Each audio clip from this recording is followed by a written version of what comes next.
بسم الله الرحمن الرحيم عم يتساءلون عن النبأ العظيم الذي هم فيه مختلفون كلا سيعلمون ثم كلا سيعلمون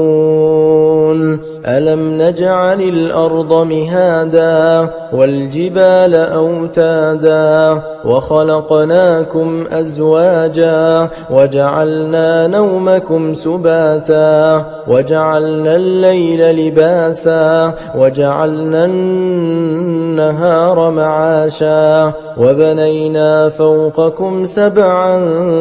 شدادا وجعلنا سراجا وهاجا وأنزلنا من المعصرات ماء ثجاجا لنخرج به حبا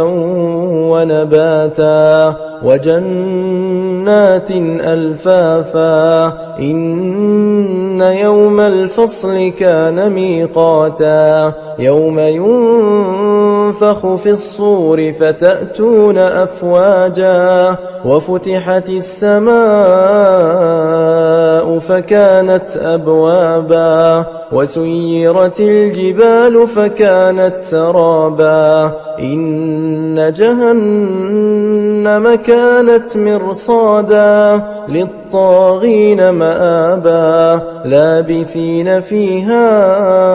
أحقابا لا يذوقون فيها بردا ولا شرابا إلا حميما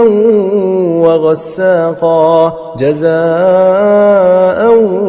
وفاقا إنهم كانوا لا يرجون حسابا وكذبوا بآياتنا كذابا وكل شيء أحصيناه كتابا فذوقوا فلن نزيدكم إلا عذابا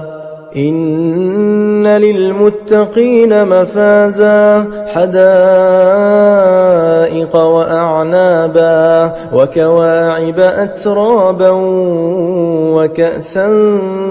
دهاقا لا يسمعون فيها لغوا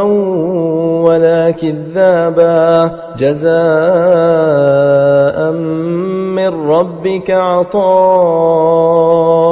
حسابا رب السماوات والأرض وما بينهما الرحمن لا يملكون منه خطابا يوم يقوم الروح والملائكة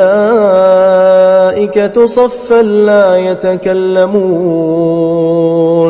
لا يتكلمون إلا من أذن له الرحمن وقال صوابا ذلك اليوم الحق فمن شاء اتخذ إلى ربه مآبا إنا